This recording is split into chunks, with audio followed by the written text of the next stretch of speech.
પાટણના regional science સેન્ટરના director ઉપર લાગ્યા ગંભીર આરોપ। રિજિયોનલ સાયન્સ સેન્ટરના ડાયરેક્ટર સુમિત શાસ્ત્રી પર લાગ્યા ટિકિટ કૌભાંડના ગંભીર આરોપ। પાટણના આરટીઆઈ એક્ટિવિસ્ટ જયંતીજી ઠાકોરે પુરાવા સાથે લગાવ્યા ગંભીર આરોપ। રિજિયોનલ સાયન્સ સેન્ટરના પ્રોજેક્ટ ડાયરેક્ટર ડોક્ટર સુમિત શાસ્ત્રીએ કર્યું ટિકિટ કૌભાંડ। જયંતીજી ઠાકોર એક જ નંબરવાળી ટિકિટોનું કરવામાં આવ્યું મુલાકાતીઓને વેચાણ।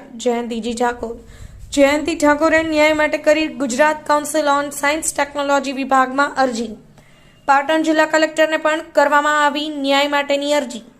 રિજિયોનલ સાયન્સ સેન્ટરના પ્રોજેક્ટ ડાયરેક્ટર ડોક્ટર સુમિત શાસ્ત્રીએ ગેરકાયદેસર પોતાના દીકરાને ટિકિટ બારી પર બેસાડી આંચર્યું કૌભાંડ। જયંતીજી ઠાકોર ટિકિટ કૌભાંડના તમામ પુરાવા હું તપાસની અધિકારી સમક્ષ આપીશ। જયંતીજી ઠાકોર છેલ્લા 18 મહિનાથી આચરવામાં આવતું હતું ટિકિટ કૌભાંડ। જયંતીજી ઠાકોર જો મારી ફરિયાદ ખોટી હોય તો સરકાર મારી પર કાયદેસરની કાર્યવાહી કરે। જયંતીજી ઠાકોર જો મને ન્યાય નહીં મળે તો હું હાઈકોર્ટમાં જઈશ। જયંતીજી ઠાકોર મારી પાસે જે ટિકિટો છે તેને એફએસએલમાં મોકલવામાં આવે। જયંતીજી ઠાકોર રિજિયોનલ સાયન્સ સેન્ટરના સીસીટીવી કેમેરા તાત્કાલિક ચેક કરવામાં આવે। Jayantiji Thakor bureau report Patan news 24 Patan. પાટણની અંદર પાટણના પટોળા બાદ જોઈએ તો જોવાલાયક સ્થળ એટલે રિજિયોનલ સાયન્સ સેન્ટર। આ રિજિયોનલ સાયન્સ સેન્ટર આશરે 100 કરોડના ખર્ચે બન્યું છે।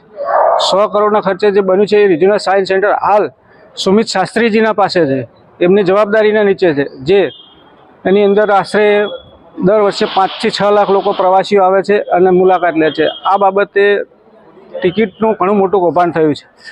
આ કૌભાંડની અંદર સુમિત શાસ્ત્રીજી પોતે જવાબદાર હોય અને આ રિજિયોનલ સાયન્સ સેન્ટરની અંદર ખરેખર બહુ મોટું કૌભાંડ થયું છે અને આ કૌભાંડની પાછળ તેમનો સન પણ જવાબદાર હોય। તેમના સનને ગેરકાયદેસર રીતે ટિકિટ બારી પર બેસાડવો અને ટિકિટો વેચણી કરાવી તેવા કામો ચાલી રહ્યા છે અને આ બાબતે કદાચ હું ખોટો પડું તો સરકારશ્રીના ધારાધોરણ મુજબ મને જે સજા થતી હોય મને માન્ય છે। ટિકિટોમાં કેવું કૌભાંડ? ટિકિટોમાં એક જ સિરીઝ નંબરની 4 ટિકિટો નીકળે છે, એક જ રકમ, એક જ સિરીઝ નંબર, એક જ તારીખ ને એક જ સમય। શું નામ તમારું? જયંતીજી ઠાકોર।